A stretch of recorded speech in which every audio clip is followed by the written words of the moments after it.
ஐயா வணக்கங்கய்யா. மணி சார் வணக்கம். வணக்கம். எப்படி இருக்கீங்க? நலமா இருக்கேன். இந்த 2026 புத்தாண்டு எப்படி இருக்கு? உலக ரீதியா எப்படி இருக்கு? கோச்சாரமா எப்படி கிரகங்கள் அமைஞ்சிருக்கு அப்படிங்கிறத பத்தி சொல்லுங்க. கண்டிப்பா சொல்லிடலாம். இனிய புத்தாண்டு நல்வாழ்த்துக்கள்.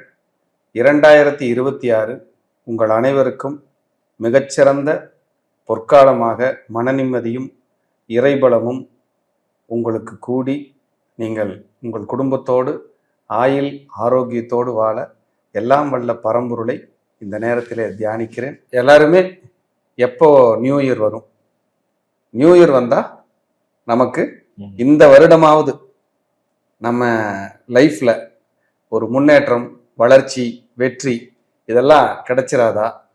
நம்ம இந்த வருஷம் வீடு கட்டிட மாட்டோமா? நமக்கு இந்த வருஷம் ஒரு குழந்தை கிடைச்சிடாதா?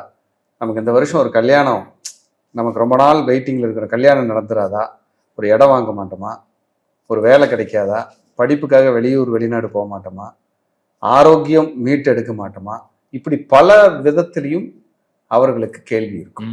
இந்த நியூ இயரை கொஞ்சம் எதிர்பார்த்து மக்கள் காத்துக்கிட்டு இருப்பாங்க. அப்படி 2026 வருது. 2026 கரெக்டா பாருங்க, வியாழக்கிழமை அன்னைக்கு புத்தாண்டு பிறக்குது. குருவினுடைய நாளில் புத்தாண்டு பிறக்குது. சந்திரனுடைய நட்சத்திரத்துல புத்தாண்டு பிறக்குது, ரோகிணி. அப்போ 2026ங்கிறது பாத்தீங்கன்னா சூரியனுடைய ஆதிக்கம், 1ஆம் எண். பிறக்கிற நாள் குருவோட ஆதிக்கம், பிறக்கிற நட்சத்திரம் சந்திரனோட ஆதிக்கம். அப்ப இங்க ராஜ கிரகங்கள் என்று வர்ணிக்கக்கூடிய சூரியன், குரு, சந்திரன், இப்படி 3 கிரகங்களுடைய ஆளுமையில தான் அந்த புது வருடமே ஆரம்பிக்க போகுது. அப்ப சூரியன் அப்படின்னாலே என்னன்னா அரசாங்கம், அரசியல், ஆன்மீகம், உயர்கல்வி, மருத்துவம், மருந்து, குழந்தைகள், இதெல்லாம் சூரியன் 5ஆம் இட காலச்சக்கரத்துக்கு. குரு அப்படிங்கிறது பெரும்பணம், வெளிநாடு, வெளி மாநிலம், வெளியூர், இதுல எல்லாம் நம்ம எந்த அளவுக்கு ஜெயிக்க போறோம், இது சார்ந்து நம்ம எந்த அளவுக்கு வின் பண்ண போறோம் அப்படிங்கிறத குறிக்கும். சந்திரன் அப்படிங்கிறது இடமாற்றம், தாய்மை, வீடு, வாகனம், சொத்து, சுகம். 4ஆம் இடம் இல்லையா காலச்சக்கரத்துக்கு, சந்திரனோட வீடு. இதையெல்லாம் குறிக்கக்கூடிய ஒரு வாய்ப்பா இருக்கு. அப்ப இந்த 3ஓட கலவையில தான் இந்த வருடம் நகரப்போகுது. அப்ப சூரியன் அப்படின்னாலே அரசியல். அரசியலில் ஒரு கணிப்பு, எல்லாரும் நம்ம இப்படி ஆகும் அப்படி ஆகும்னு வச்சுட்டு இருக்கிற கணிப்பு அப்படியே சேஞ்ச் ஆகும். நம்ம ஒண்ணு நினைச்சா இது ஒண்ணு நடந்துருச்சேங்கிற மாதிரி. ஏன்னா சந்திரன்னா மாற்றம், சூரியன்னா அரசியல், அரசாங்கம், குரு அப்படிங்கிறது உங்களுக்கு பெரும் பணம். அப்போ இந்த கலவைகளை தானே ஆரம்பிக்குது. அப்ப இந்த வருடம் தான் எலெக்ஷன் வரப்போகுது. நம்ம எலெக்ஷனுக்குள்ள போக வேண்டாம், நம்ம கருத்து பொதுவா தான். ஏன்னா நம்ம எல்லாருமே நம்ம கிட்ட பார்ப்பாங்க. கண்டிப்பா கண்டிப்பா. இவங்க தான் இல்லை, நம்ம எல்லாம் பொது மனிதர்களாக தான் நம்ம எல்லாம் இருக்க முடியும், பேச முடியும். இல்லை, அதான உண்மை. அப்ப இந்த வருடம் அரசியல் ஒரு சேஞ்ச் அப்படிங்கிறதோட நம்ம அந்த சப்ஜெக்டை நிறுத்திக்குவோம். சேஞ்சுனா அதாவது எதிர்பார்ப்புகளில் ஒரு மாற்றம். என்ன மாற்றம் அப்படிங்கிறது அந்தந்த காலச்சூழல் முடிவு செய்யும். எதிர்பார்ப்புகளில் ஒரு மாற்றம் அப்படிங்கிறதுல மாற்றுக்கிறதுக்கு இடமே இல்லை. நம்ம ஒன்று நினைச்சிட்டு இருப்போம், நம்ம ஒரு கணிச்சு வச்சிருப்போம், அது அப்படியே ஒரு சேஞ்ச் நடத்தி ஒரு மாதிரியா ஒரு விஷயத்தை செய்யும். ஏன்னா சூரியன் என்பது அரசியலை சொல்லியிருக்கிறோம், சந்திரன் என்பது மாற்றத்தை சொல்லியிருக்கிறோம், குரு என்பது பெரிய பணம், பொருளாதாரம், வெளியூர், வெளிநாடுகள். இப்ப பாருங்க, நம்ம இந்திய தேசம் சார்ந்து வெளிநாடுகள்ல நமக்கு இனிமேல் நிறைய சப்போர்ட் பண்ண போகுது. நம்ம நாட்டுக்கு ரொம்ப நட்பு உறவுகளை அதிகப்படுத்தி ஒரு பெரிய ஒரு அற்புதத்தை அவங்க செய்ய போறாங்க. இதுல எந்த மாற்றமும் இல்லை.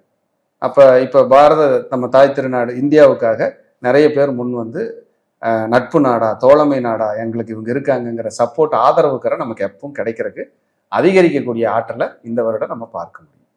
அதே மாதிரி இந்த வருடமும் சூரியனுடைய ஆதிக்கம், குருவோட ஆதிக்கம்னா நிறைய திருக்கோயில்கள், திருப்பணிகள், கும்பாபிஷேகம், கோயில் சார்ந்த விஷயங்கள்.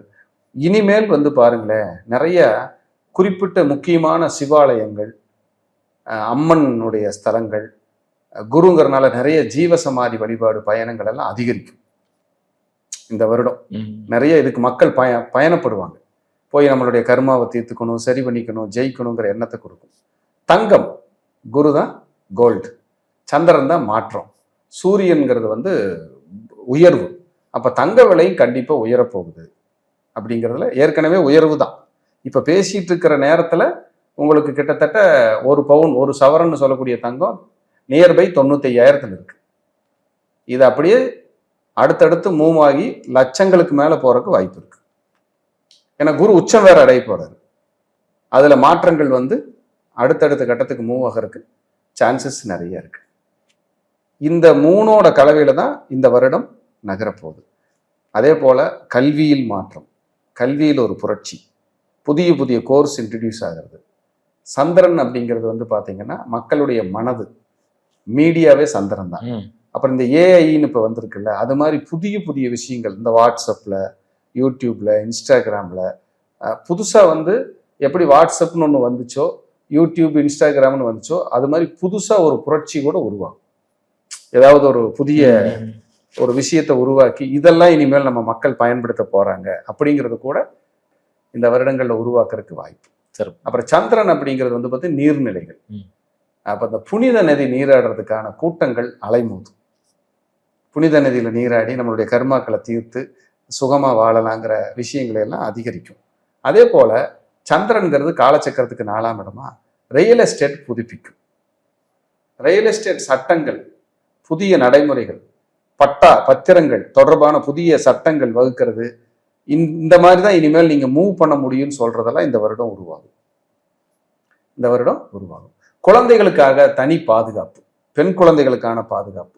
இப்ப போக்சோன்னு ஒரு சட்டம் வந்து சிறப்பா வழி நடத்திக்கிட்டு இருக்கு இல்லையா? யாராவது இனிமேல் பெண் குழந்தைங்க தொடர்னாலே பயப்படுவாங்க. அந்த மாதிரியான ஒரு அருமையான சட்டம் அது. அதுலேயும் வந்து இன்னும் வேற வேற நடைமுறைகளை கொண்டு வந்து பெண்கள் பாதுகாப்பு அதிகரிக்கப்படும். பெண்களுக்கான பாதுகாப்பு நடைமுறைகள் இப்ப அதிகரிக்கப்படும். நிறைய பேர் பெண்கள் நிறைய பேர் விருது வாங்குவாங்க. ஐஏஎஸ், ஐபிஎஸ், ஏதாவது ஒரு அரசியல்ல அரசாங்கத்துல பெண்களுக்கான முக்கியத்துவங்கள் எல்லாம் கொஞ்சம் ஒரு இம்ப்ரூவ் ஆகிறதுக்கான சான்ஸையும் அது கொடுக்கும். இப்ப அரசாங்கத்தில் இருக்காங்க, யாராவது ஒருத்தங்களுக்கு ஒரு பெரிய பதவியில் இருக்கிறவங்களுக்கு ஒரு பெண்ணை நியமிச்சு அவங்க புகழடைகிறது, அவங்க வெளிச்சத்துக்கு வர்றது, இந்த மாதிரி வர்றதுக்கு சான்சஸ் இருக்கு. அதே போல டிரான்ஸ்போர்ட்ல புதிய புதிய முறைகளை எல்லாம் கொண்டு வருவாங்க, புதிய வாகனங்கள். அதே போல் டிரான்ஸ்போர்ட்டில் வந்து ஒரு அற்புதங்கள் இதெல்லாம் நடக்கும். அதாவது இந்த டிரான்ஸ்போர்ட்டில் வந்து மலைக்கோயில், பயணிகள் ஏறி இறங்குறதுக்கான இதெல்லாம் இருக்கு இல்லையா? இப்போ உதாரணத்துக்கு ரோப் கார் மாதிரி திட்டங்கள் எல்லாம் நிறைய விரிவுபடுத்துவாங்க, நிறைய அதிகரிக்கும். இதெல்லாம் நிறைய சொல்லிட்டே போலாங்க. ஐயா, இந்த 2026ல சாமானியமா இருக்கக்கூடிய நபர்களுக்கு எல்லாத்துக்கும் கனவு என்னன்னா அந்த பொருளாதாரம், சம்பள உயர்வு கிடைச்சிடாதா, லாபம் பாத்திர மாட்டோமா அப்படின்னும் போது பொருளாதாரம் எப்படிங்க? கண்டிப்பா கிடைக்கும். அதுல குறிப்பா நியூ இயர் வந்து குருவின் நாள். தனுசு மீனம், தனுசு மீனம், மீனம், புனர்பூசம், விசாகம், புரட்டாதி, சூரியனுடைய ஆதிக்கம் எண்ணு 2026. அப்ப சிம்மம், கார்த்திகை, உத்திரம், உத்திராடம். அப்ப சந்திரனுடைய நாள் கடகம், ரோகிணி, திருவோணம், ஹஸ்தம். இந்த நட்சத்திரக்காரர்களுக்கெல்லாம் ஒரு விமோச்சனம் உண்டு. இந்த நட்சத்திரக்காரர்களுக்கு ஒரு விமோச்சனம் கட்டாயம் உண்டு. ஏன்னா சூரியன், குரு, சந்திரன் இவங்க ஒண்ணுக்கு ஒண்ணு எல்லாருமே யாருக்கும் பகை கிடையாது, யாருக்கும் பகை இல்லை. அந்த அதுல இதுல புத்தாண்டு பிறப்பிக்குது. இவங்களுக்கு ஒரு விமோச்சனம் கண்டிப்பா கொடுக்கும். இந்த 2026 ஒரு அற்புதத்தை சூப்பரா செய்யும். எனக்கு தெரிஞ்சு கேன்சருக்கான இந்த மெடிசன் இருக்கு இல்லையா, அதுல ஏதாவது ஒரு புரட்சி நடக்கும். ஏன்னா குரு சூரியன் சந்திரன் கூட. அப்ப ஏதாவது ஒரு மருந்து கண்டுபிடிக்க முடியாத, நடைமுறைப்படுத்த இந்த வியாதிக்கு குணப்படுத்த முடியாத ஒரு இத்தனை நாள் வரைக்கும் எதுவுமே கிடைக்கல, நம்ம பண்ண முடியலைங்கிறதுக்கு 2026ல ஏதாவது ஒரு விஷயம் நடக்கிறதுக்கு அதிக சான்ஸ், சொல்யூஷன் கிடைக்கிறதுக்கு வாய்ப்பு இருக்கு. ஏதாவது தவிர்க்கவே முடியாது, ஐயோ இந்த வியாதி அனுபவிச்சுதான் ஆகணும் அப்படின்னா கேன்சர் மாதிரியான வேற ஏதாவது வியாதிகள் இருந்தால் கூட அதுக்கு மருந்து கிடைச்சு குணமாகறக்கோ அல்லது மருந்துகளுடைய விலையில வந்து குறைச்சு மக்களுக்கு பயன்படும் வகையிலேயே அரசு கண்டிப்பா நடவடிக்கை எடுத்து செய்வாங்க. மத்தியிலையும் சரி மாநிலத்திலும் சரி ஏதாவது ஒரு முயற்சிகள் நடக்கும். குறிப்பா அரசாங்க மருத்துவமனைகள் இம்ப்ரூவ் ஆகும். அரசாங்க மருத்துவமனை. இந்த எய்ம்ஸ் மாதிரியான மருத்துவமனைகள்லாம் இருக்கு இல்லையா, பெரிய பெரிய ம். இதெல்லாம், அதெல்லாம் வந்து டெவலப் ஆகும். சிறப்பு. நம்ம தமிழக அரசு கூட நம்மளுடைய நிறைய இடங்கள்ல அரசு மருத்துவமனைகளை விரிவுபடுத்தி ம். அதை வந்து மல்டி ஸ்பெஷாலிட்டி ஹாஸ்பிட்டல் மாதிரி பிரம்மாண்டப்படுத்தி அடுத்த கட்டத்துக்கு கொண்டு போற நடவடிக்கைகள் இந்த பிரபஞ்சம் நமக்கு கொடுக்கும். சிறப்புங்க. ஏன்னா அப்புறம் அது கூட அவங்களுக்கு நல்ல ஒரு மூவா இருக்கும் மக்களுக்கு. ஏன்னா மருத்துவம் வந்து மக்களுக்கு ரொம்ப கண்டிப்பா, முக்கியம். கண்டிப்பா. அதெல்லாம் இந்த மாதிரி 2026 ஒரு புதுப்பிச்சு அது நடைமுறைக்கு கொண்டு வரக்கான சாத்தியங்களை நிச்சயமா அந்த பிரபஞ்சம் எல்லாருக்கும் சப்போர்ட் பண்ணணும்.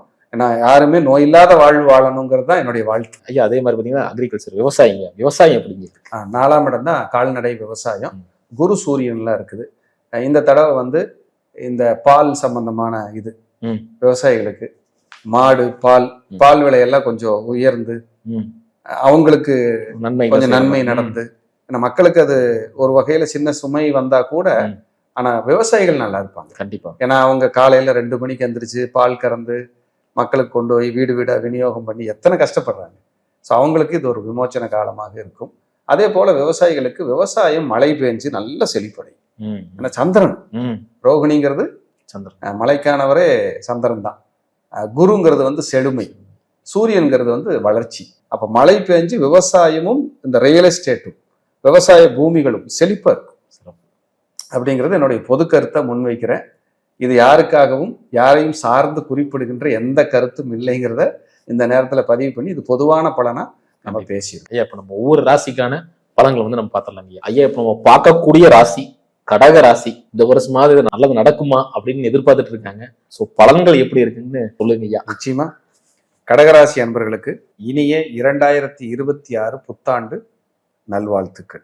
கடகம் காலச்சக்கரத்துக்கு 4வது ராசி சார். இந்த பெயர்ச்சியில குரு பெயர்ச்சி வருது இல்லைங்களா, இங்க கடகத்துக்குள்ளதான் வராரு. உச்சமாகிறார். ஜூன்ல தான் உச்சமாகிறார். பொதுவா கடகத்திற்கு 2026 எங்களுக்கு ஏதாவது விமோச்சனம் ஆயிராதா? ஏன்னா இப்பதான் அஷ்டம சனியில சக்கையா புழிஞ்சு வெளியில வந்திருக்காங்க. என்ன லைஃப் சார், பிறந்தாலும் கடகத்துல மட்டும் பிறக்க கூடாது சார். ஒரு வரியில் சொல்லணும்னா உயிர் மட்டும்தான் மிச்சம் அப்படிங்கிற ஒரு விஷயத்துல ஸ்ட்ராங்கா உள்ள போய் உட்காந்துருச்சு. பாவம் தான் உண்மையிலேயே கடகராசிக்காரங்க. அவங்க வந்து நெருடல்கள் நெருக்கடிகளோட உச்சத்தில் இருக்காங்க. ஏன்னா ஒரு உழுக்கு உலுக்கிருச்சு. ராசிக்கு 12ல குரு விரயமா, ராசிக்கு 2ல கேது, பேசியே மாட்டிக்கிறாங்க. ராசிக்கு 8ல ராகு, எதை தொட்டாலும் ஃபெயிலியர், தடை, தாமதம், நெருக்கடி. ராசிக்கு 9ல சனி, 9ல சனி. அது மட்டும் கொஞ்சம் ஆறுதல், கொஞ்சம் ஆறுதல். மீதி எல்லாமே லாக் தான், நெருக்கடி தான். அப்ப 2026 கடகத்துக்கு சார் இந்த வருடமாவது சூப்பரா சார்? கண்டிப்பா சூப்பர் இல்லை, கண்டிப்பா மோசம் இல்லை. ஒரு பாஸ் மார்க்குக்கு மேல ஒரு 45 மார்க் எடுத்தா எப்படி இருக்கும்? 100க்கு அந்த ரேஞ்சில் இந்த வருடத்தை ஓட்டுவீங்க. ஏன்னா நம்ம வராகி ஜோதிடம் சொன்னா உண்மையை மட்டும்தான் சொல்லும். கடகராசிக்காரங்களை பூரா நம்ம பக்கம் திரும்ப வச்சிடணுங்கிறதுக்காக சொல்ல போறது இல்லை. இருக்கிற விஷயம் இதுதான் சார். ஜென்ம குரு வருது ஜூன்ல. ஜென்ம குரு ராமர் வனவாசம் சும்மாவெல்லாம் சொல்லல. நீங்க ஜென்மத்துல குரு வந்ததுன்னா ஒரு வேலையை செய்யறதுக்கு 10 தடவை அலையணும். இப்ப மிதுன ராசிக்காரங்கிட்ட கேட்டீங்கன்னா சொல்லுவாங்க, எப்படி பாருங்க ஜென்ம குரு போயிட்டு இருக்குல்ல, அவங்க போய் கேட்டுக்குங்க. உங்களுக்கு ஜென்ம குரு அப்படின்னு கேட்டீங்கன்னா இங்க வாங்க உட்காருங்க அப்படின்னு 4 காப்பி குடிச்சு முடிச்சிடணும். ஏன்னா அவ்வளவு நேரம் சொல்லுவாங்க. ஜென்ம குருங்கிறது சாதாரண விஷயம் இல்லை சார். அந்த மனசுங்கிற சந்திரன் மேல ஒரு பெரிய வெயிட். எது வெயிட்? பெரிய வெயிட் குரு. அதுக்கு பேர் வெயிட் அல்ல, பொறுப்பு. எது? பொறுப்பு கொடுக்குது. நீதான் இதை செஞ்சு முடிக்கணும்னு குடும்பமே உங்க மேல திணிச்சிடும். ஒரு பால் பாக்கெட் வாங்கினாங்க கூட அவனுக்கு போன் பண்ணு வாங்கிட்டு வரட்டும், அவன் லட்சம் வேலையை சமைந்துக்கிட்டு இருப்பான். பால் பாக்கெட் வாங்கிட்டு வான்னு டார்ச்சர் பண்ணிட்டு இருப்பாங்க. அப்போ இதுக்கு பேர் வந்து ஜென்ம குருவுக்கு பேர் பொறுப்பு. அந்த பொறுப்பு சுமையா தெரியும்னு சொல்லுவேன். எப்படி? ஏற்கனவே 2ல கேது போயிட்டு இருக்கா கடகத்துக்கு. வருமானத்துல தடை, நல்லா வந்துட்டு இருக்கிற வருமானம் பிரேக். பேசின பேச்சுனால கஷ்டம், சலிப்பு, சங்கடம். கொடுத்த கமிட்மெண்ட் நிறைவேற்ற முடியல. படிக்கிற குழந்தைங்க எஃபிஷியன்சி குறைஞ்சிருச்சு. வயசானவங்க கீழே மேல விழுகிறது, ட்ரீட்மெண்ட் எடுக்கிறது. அரசியல்ல இருக்கிறவங்க, அரசாங்க வேலையில் இருக்கிறவங்களுக்கு அவமானம், நெருக்கடி, போராட்டம், கலவை, ஒட்டுமொத்த கலவை. இத்தனை நெருக்கடிகளையும் அது கொடுத்துட்டு இருந்தா கடகம் என்ன சார் செய்யும்? ஏற்கனவே கடகம் வந்து சந்திரனோட வீடு. சின்ன மன உளைச்சல் பண்ணாலே 3 நாளைக்கு தூங்காது. சின்ன மன உளைச்சல் பண்ணாலே 3 நாளைக்கு தூங்காது. அப்படியே இறுக்கமா இருக்கும். என்னன்னா அங்க குரு வர்றதுனால இவங்களோட கௌரவம் புதுப்பிக்கப்படும். ஜூன் மாசம் வருது குரு, அங்க இவங்களோட கௌரவம் புதுப்பிக்கப்படும். ஆனால் கோச்சாரத்துல நடந்துகிட்டு இருக்கிற ராகு கேது பயிற்சி பிரயோஜனம் இல்லாத பயிற்சி. நல்லது நடக்குதோ இல்லையோ சார், கெட்டது நடந்துகிட்டே இருக்கு சார், நடந்துகிட்டு இருக்கு சார். 7.5 சனி முடிஞ்சு, இந்த அஷ்டம சனி முடிஞ்சிருச்சுங்கிறீங்க எல்லாருமே, எல்லா ஜோசியரும் பேசுறீங்க. அஷ்டம சனி முடிஞ்சிருச்சு, கடகத்துக்கு டாப், ஆஹா ஓஹோ எங்க சார்? அதை விட ஒரு ஒரு அரக்க ராகு வந்து 8ல உட்கார்ந்துட்டு இருக்கிறான். எங்க 8ல? 8ஆம் இடம்ங்கிறது என்ன? நஷ்டம், சேதாரம், அவமானம், கடன், நோய், வழக்கு, எதிரி, பகை, கண்டம், விபத்து, ஆயுள் பயம், இத்தனையும் கொடுக்குறானே. கோச்சாரத்துல ராகு இங்க போயிட்டு இருக்குல்ல, 2ல கேது போயிட்டு இருக்கு. அப்ப வருமானம், நெருக்கடி, இத்தனையும் கொடுத்த பணத்தை வாங்க முடியாது உங்களால. வாங்கின இடத்துல பணம் கொடுக்க முடியாது. அவ்வளவு சிக்கல்கள், போராட்டம். 9ல சனி இருக்குது. எங்காவது வெளியில போயிடலாமா, ஊர் மாதிரி போயிடலாமா, வெளிநாட்டில் இருக்கிறவங்க ஊருக்கு வந்துடலாமா, இங்க இருக்கிறவங்க வெளிநாட்டை நோக்கி பயணிக்கலாமா, வெளிநாட்டில் இருக்கிறவங்க வேற நாட்டுக்கு வேற கம்பெனி மாறி போலாமா, ப்ரமோஷன் கிடைக்குமா, சம்பளம் கிடைக்குமா, இத்தனை நெருக்கடி சார். நண்பர்களா கூட இருந்தவங்க, நல்ல டீப்பா இருந்தவங்க எல்லாம் பகையா இருப்பாங்க. நண்பனே விமர்சனம் பண்ணிட்டு இருப்பான். நல்ல ஹெல்த் பாதிக்குது, நேர 6ஆம் இடத்தை சனி பாக்குறாரு, ஹெல்த் பாதிக்குது. இதுல ஒரே ஒரு ஆறுதல் என்னன்னா, ஜூன் மாசத்துக்கு மேல அந்த ஜென்ம குருவா வந்தாலும் வேலையே இல்லை சார், வேலையில திருப்தியே இல்லை சார், வேலையில நிம்மதியே இல்லை சார்ங்கிறவங்களுக்கு வேலை கிடைக்கும். வேலையில ஒரு முன்னேற்றம் கிடைக்கும், வேலையில ஒரு வளர்ச்சி கிடைச்சிடும். இதுல எந்த மாற்றமும் இல்லை.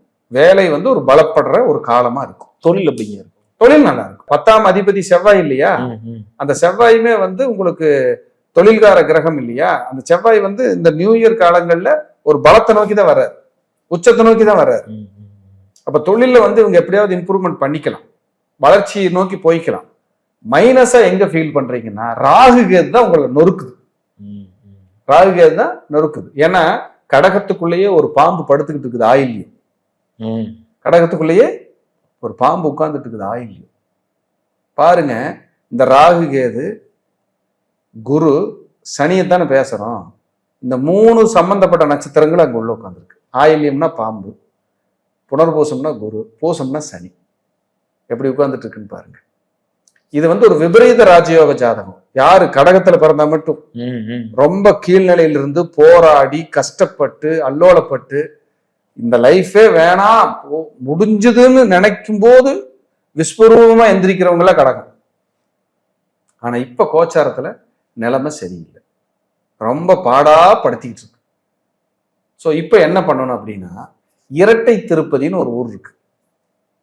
நவ திருப்பதி கேள்விப்பட்டிருப்பீங்க, தூத்துக்குடி திருநெல்வேலி பெல்ட்ல இருக்கும். அதுல இரட்டை திருப்பதின்னு ஒரு இடம் இருக்கு. ராகுக்கான கோயிலும் கேதுவுக்கான கோயில் அது. இந்த இரட்டை திருப்பதி நவ திருப்பதிகள்ல ஒண்ணு. அப்ப அந்த ராகு கேது நவ திருப்பதிகள் இருக்கிற அந்த ராகு கேதுக்கு போய் ஒரு மண்டே அன்னைக்கு, நீங்க கடகத்துல பிறந்ததுனால திங்கக்கிழமை, ஒரு திங்கக்கிழமை அன்னைக்கு போய் கருப்பு உளுந்து 1 கிலோ, கொள்ளு 1 கிலோ தானம் பண்ணி 18 நெய் விளக்கு தனியாகவும் 7 நெய் விளக்கு தனியாகவும் போட்டு உங்க பேருக்கு ஒரு அர்ச்சனை பிரார்த்தனை நல்ல வழிபாடு பண்ணிட்டு கோயிலுக்குள்ள குறைஞ்சபட்சம் ஒரு 1/2 மணி நேரமாவது உட்கார்ந்து பிரார்த்தனை பண்ணிட்டு வந்தீங்கன்னா ஒரு பெரிய ரிலீஃப் உண்டு. ஒரு பெரிய ரிலீஃப் உண்டு, கண்டிப்பா உண்டு. இதுல எந்த மாற்றமும் இல்லை. ஆரோக்கியம் எப்படிங்க? ஆரோக்கியத்தை கெடுக்குதுங்கிற நான். ஆரோக்கியத்தை அதான் 8ஆம் இடம் தான் அப்பளவே சொல்லிட்டோமே, கடன், நோய், வழக்கு, எதிரி, பகை, கண்டம்னு பேசினமே. அது நோய்கள் வரக்க அறிகுறி வந்துருங்களா? 6ஆம் இடத்தையும் உங்களுக்கு சனி பாத்துறாரு பாருங்க. ஹெல்த் பாதிக்கிறது, ஸ்கேனு, பிளட் டெஸ்ட், இசிஜி, வயசு சம்பந்தமா 40 வயசு இந்த வயசுக்கு தகுந்த மாதிரி அந்த ட்ரீட்மெண்ட். இந்த காலத்துல தெரியும். சின்ன குழந்தைகளா இருந்தா சளி பிடிக்கும், பெரியவங்களா இருந்தா கீழே மேல விழுந்து கை கால் முறிச்சுக்கிறது, வாகனத்துல போய் விபத்து. இந்த சின்ன 20 வயசு 25 காரங்களா வாகன வண்டியில வேகமா போய் எங்காவது விபத்து நடக்கிறது, ஏதாவது ஒண்ணு வந்துடும். சார் நல்லதே கிடையாதா அப்படின்னா, கெட்டது நடக்காம இருந்தா ஹாப்பின்னு சொல்றேன். கெட்டது நடக்காம இருந்தா சந்தோஷம்னு சொல்றேன். அப்போ ஆவரேஜா மூவ் ஆயிட்டு இருக்கிற ஒரு பீரியடு. அப்ப வரக்கூடிய டிசம்பர் 5 2026 டிசம்பர்ல தான் ராகு கேது விலகுது. அப்போ ஒரு ரிலீஃப் கிடைக்கும்.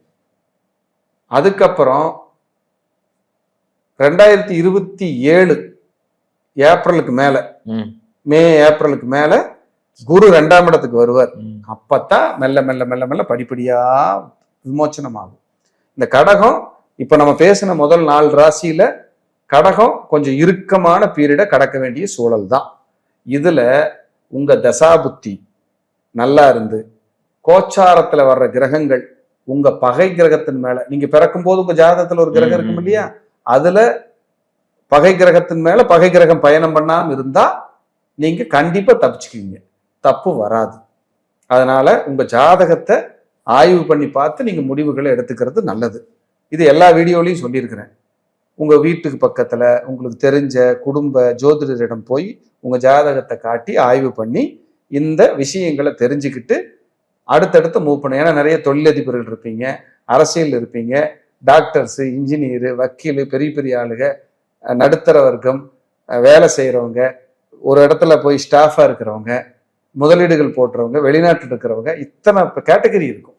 உங்க தசாபுத்தி கோச்சாரத்துல அந்த கிரகம் யாரு மேல பயணிக்குதுங்கிறத ஆய்வு பண்ணிட்டு நீங்க மூவ் பண்ணீங்கன்னா இந்த நேரமும் உங்களுக்கு இனிமையை தரக்கூடிய நேரமாக கூட இருக்கலாம் அப்படிங்கிறத இந்த நல்ல தருணத்துல சொல்லி, எல்லாம் வல்ல இறையருளால இந்த கடகம் 2026 இனிமையான வாழ்க்கையை நோக்கி நகர வேண்டும் என்ற நல்ல எண்ணத்தோடு நல்ல வாக்கை சொல்லி விடைபெறுகிறேன். நன்றி, வணக்கம், வாழ்க வளம்.